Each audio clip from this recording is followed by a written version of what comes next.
منا باب الإمام، منا الإمام الحسين. هذا شارع السلال، ومنا مقام الإمام المهدي.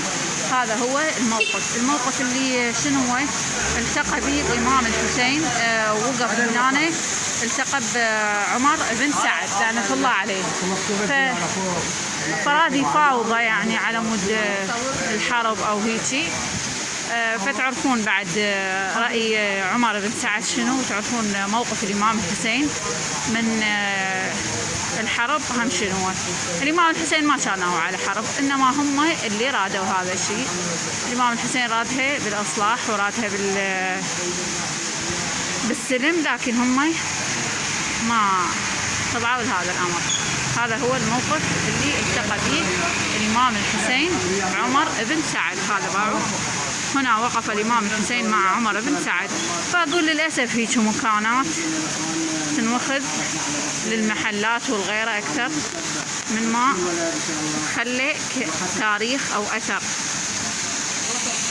هذا هو الموقف مثل ما قلت لكم بشارع السلالمي. فأنا أرجع وأقول للأسف هيك أماكن أثرية أو تاريخية يعني هيك تبقى بس شبابيك. هاي أقول يعني لو بغير دولة كانوا اهتموا بها. لا ما أقول لكم السعودية لا بالعكس يمحونها، خلينا نحكي الصراحة. إنما أقصد إيران، أقصد باقي الدول كان بنوها وسووا لها مكان في سبيل الناس تجي تعيد ذكرى هيجي تاريخ كل احنا نعرفه، تاريخ مشرف للإمام الحسين عليه السلام. وهنا أرجع وأقول يا رب بحق محمد وآل محمد إن شاء الله يقضي حوائجنا وحوائجكم وحاجة كل محتاج إن شاء الله. هسه هنا راح أتوجه وين؟ هنا للإمام الحسين مثل ما قلت لكم. هذا هو الموقف. إن شاء الله يا رب يرزقكم العودة والزيارة.